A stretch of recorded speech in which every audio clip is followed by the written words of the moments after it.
പ്രിയമുള്ള പ്രേക്ഷകരെ, നിങ്ങളുടെ നാളെയിൽ നാം ചർച്ച ചെയ്യുന്നത് നാളെ 1200 മകരമാസം 10-ാം തീയതി, അതായത് 2025 ജനുവരി മാസം 23-ാം തീയതി വ്യാഴാഴ്ചത്തെ ശുഭാശുഭ ഫലങ്ങളാണ്. നാളെ തൃശ്ശൂർ സൂര്യോദയം കാലത്ത് 6:51, അസ്തമയം വൈകിട്ട് 6:22. നാളത്തെ ദിനം ശുഭദിനമാണ്, വ്യാഴാഴ്ചയാണ്. നാളത്തെ നക്ഷത്രം വിശാഖ നക്ഷത്രമാകുന്നു. നാളത്തെ തിഥി കറുത്തപക്ഷത്തിലെ നവമി തിഥിയാകുന്നു.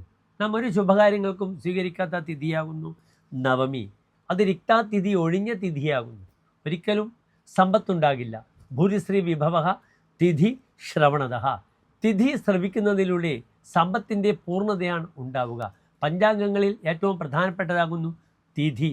അത് കഴിഞ്ഞാൽ പിന്നെ വാരം, പിന്നെ നക്ഷത്രം, പിന്നെ യോഗം, കരണം. ഇതാകുന്നു പഞ്ച അംഗങ്ങൾ. ഈ പഞ്ചാംഗങ്ങളും ചേർന്നതാണ് പഞ്ചാംഗം. ശുഭകാര്യങ്ങൾക്ക് നാം നവമി തിഥി ഉപയോഗിക്കാറില്ല. അത് കറുത്ത പക്ഷത്തിലേതായാലും വെളുത്ത പക്ഷത്തിലേതായാലും നാം ഉപയോഗിക്കാറില്ല. നാളെ കറുത്തപക്ഷ തിഥിയാകുന്നു നവമി തിഥി. നാളത്തെ നക്ഷത്രവും എല്ലാ ശുഭകാര്യങ്ങൾക്കും നാം ഉപയോഗിക്കാത്ത നക്ഷത്രമാകുന്നു വിശാഖം നക്ഷത്രം. അതിനാൽ വിശേഷിച്ച് ഈ ദുർബലമായ തിഥിയിൽ സാമ്പത്തിക വിഷയങ്ങൾക്കൊന്നും നല്ലൊരു മുഹൂർത്തം ഡോക്ടർ മാരാജി നിങ്ങൾക്ക് നൽകുന്നില്ല. നാളെ നിർബന്ധമായും നിങ്ങൾ, വ്യാഴാഴ്ചയാണ്, വിശാഖ നക്ഷത്രമാണ്, വിഷുക്ഷേത്ര ദർശനം നടത്തണം.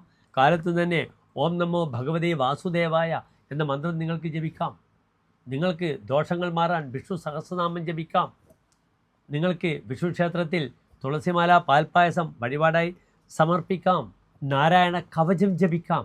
അങ്ങനെ ഈ വിഷ്ണു സംബന്ധമായ ക്ലേശങ്ങൾക്കെല്ലാം തന്നെ പരിഹാരമാകാൻ നാളത്തെ ദിനത്തെ നിങ്ങൾ പരമാവധി പ്രയോജനപ്പെടുത്തണമെന്ന് ഡോക്ടർ മാരാജി നിങ്ങളോട് അഭ്യർത്ഥിക്കുന്നു. എല്ലാ പ്രിയപ്പെട്ട പ്രേക്ഷകർക്കും ശോഭനമായ നല്ലൊരു നാളെ ആശംസിക്കുന്നു. നന്ദി, നമസ്കാരം.